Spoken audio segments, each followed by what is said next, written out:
The man suddenly noticed at the hotel he was in was shrinking every day. To test his theory, he tied a rope across the room's walls before bed. The next morning, the once tight rope was loose. This made him realize something was wrong. He went outside to measure the hallway. Last night, he couldn't touch the walls with outstretched arms. Now, he could reach them easily. After confirming the hotel was shrinking, he told his co-workers. At this rate, they'd all be crushed to death. But his co-workers didn't believe him. They even told him not to mess with their work. This left Nick feeling helpless. He didn't even know how long he'd been trapped in this hotel. On his first day, he somehow became the hotel's chef. He was tasked with sorting eggs every day. The hotel's weirdness kept going. That day, Nick was in the bathroom. The doorknob suddenly started rattling. Then a creepy noise came from outside.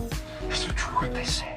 Nick quickly shouted he wasn't the one they were after. But the next second, several hands reached inside. It scared Nick out of his wits. Luckily, he said he was nobody. The big hands pulled back, but he didn't dare step outside anymore. So Nick slept in the bathroom that night. The next day, a co-worker used the bathroom. He finally got Nick out. Nick knew he couldn't wait any longer. He asked his co-worker where the hotel's exit was, but the co-worker said he'd worked there 8 years. He'd never left the hotel. Just then, Nick saw the front desk clerk walk into the kitchen. He rushed up to ask her how to get out, but when he turned around, she vanished mysteriously. Nick went straight to the head chef to quit. The head chef dropped to his knees. He begged Nick not to leave. Then he said a bunch of nonsense. Seeing the head chef cry so hard, Nick held off on quitting. A co-worker saw this. He thought Nick was angling for a promotion, so he stopped talking to him. That night after work, he even kicked Nick out of the dorm. With no choice, Nick went back to his old room to stay. But then, the hotel fell into chaos. The head chef and his crew started dancing in the kitchen.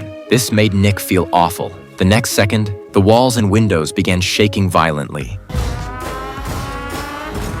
With a loud crash of breaking glass, the noises outside stopped. Nick instantly realized the hotel was shrinking again.